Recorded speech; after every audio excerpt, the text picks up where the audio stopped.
निरुआ जी, आपने बड़ी कोशिश की है फिल्मों में वल्गैरिटी को डिफेंड करने की, लेकिन सच बात यह है कि भोजपुरी फिल्मों में अश्लीलता तो है। और अब आप एक जिम्मेदार पोजीशन में हैं, राजनीति में हैं, तो आपकी जिम्मेदारी है इसमें शालीनता लाने की कोशिश करें। अभी सर ने एक इल्ज़ाम लगाया था वल्गैरिटी का, आपने बॉलीवुड की तरफ इशारा किया। आजकल एक छोटा छोटा बच्चा भी सोशल मीडिया पे है, वो ऐसे वर्डिक्स और ऐसे सॉन्ग सुनता है, तो उसका माइंडसेट किधर जाता है? बहुत अच्छा आपने सवाल किया, और मैं एक बात क्लियर करना चाहता हूं कि मैं किसी को गलत नहीं बताया कि वो गलत है। हमने ये कहा कि इंटरटेनमेंट के लिए जो फिल्में बनती है, वो चाहे किसी इंडस्ट्री में हो, वो ऐसे बनती हैं। अब आपको चूज करना है कि आपको देखना क्या है, अपने बच्चों को दिखाना क्या है। पवन सिंह जी ने एक बहुत अच्छी बात कही थी कि मैं 500 देवी गीत गाया हूं, भजन गाया हूं, उसको क्यों नहीं सुनते आप? लॉलीपॉप क्यों सुनते हैं? जहां जाते हैं हम लोग, दुनिया के किसी कोने में चले जाएं, तो वहां बजने लगता है कमरिया हा हा, कमरिया हा हा, कमरिया करे लपालप लॉलीपॉप लागेलू। तो कहने का मतलब यह है कि सब कुछ है उपलब्ध, चूज आपको करना है कि आपको क्या चाहिए।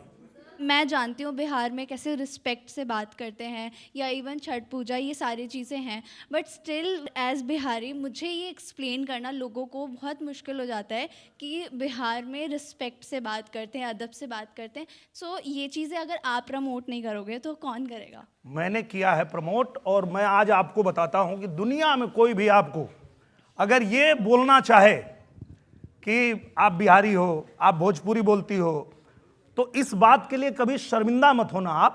आप ये बोलना कि आपको देखना है, माई जाके देखो, बनाया है मैंने, आपको देखना है, अभी फसल आई है। अगर वो हिंदी में होती तो उसको नेशनल अवार्ड मिलता। उसमें एक गाना था, मरून कलर सड़िया, पूरे पृथ्वी पे ट्रेंड कर रहा है, आपने देखा होगा। तो उनको बताइए कि ऐसा नहीं है, वो जानबूझ के साजिश करते हैं आपको नीचा दिखाने के लिए, लेकिन उनको गर्व से कहिए, जैसे मैं कहता हूं कहीं भी जाता हूं, चाहे रहिया बॉम्बे दिल्ली, चाहे रहिया मसूरी में, लिखिया पढ़िया कौनो भाषा, बतिया भोजपुरी में। देखिए, आपने यही प्रूव कर दिया कि आप कितने दिल फेंक हैं। गांव में लड़की के लिए भी गाना गाते थे, घर की दीवारों पर करिश्मा के पोस्टर लगाते थे, और जब आप फिल्म इंडस्ट्री में पहुंचे तो भी आपकी रेपुटेशन यही बनी। तो मुझे लगता है वो जवानी जवानी नहीं जिसकी कोई कहानी नहीं।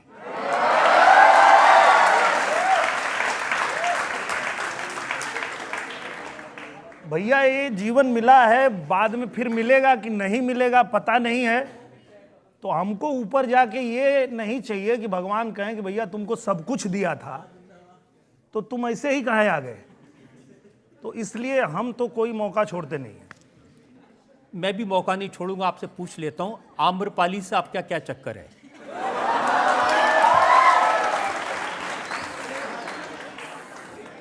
अच्छा, ये ना जो हमारे दर्शक हैं, ये चक्कर यही बनाते हैं। तो जब मैं पहले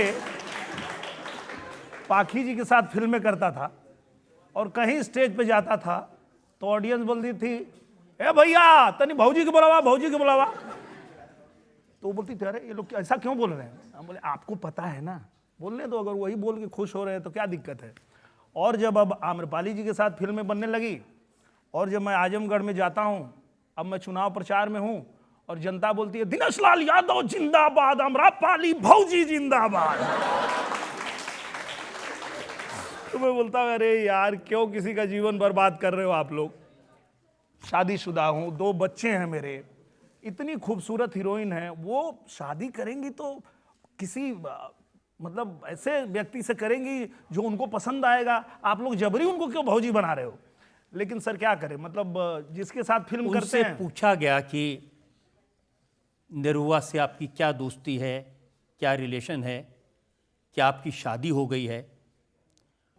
उन्होंने जो जवाब दिया वो सुन लीजिए। निरुआ से अफेयर, इससे अच्छी बात और क्या हो सकती है?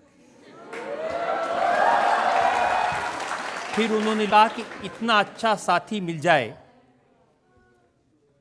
तो शादी करने का मतलब तो गंगा नहाना हो गया। सर ये आज हम लोग अदालत में बैठे हैं, जज साहब भी हैं, आप लोग कोई ऐसा कानून बना दीजिए कि एक बीवी और 2 बच्चा रहते हुए मैं एक और शादी कर सकूं तो मैं भी कर लूंगा। हर थोड़े दिन में इंस्टाग्राम पर आपकी शादी की तस्वीरें पोस्ट की जाती हैं। कुछ तस्वीरें मैं दिखाना चाहता हूं लोगों को सबूत के तौर पे, और ये कहकर ही आप लोगों के अंदर ये भावना भरते हैं कि भौजी कौन है।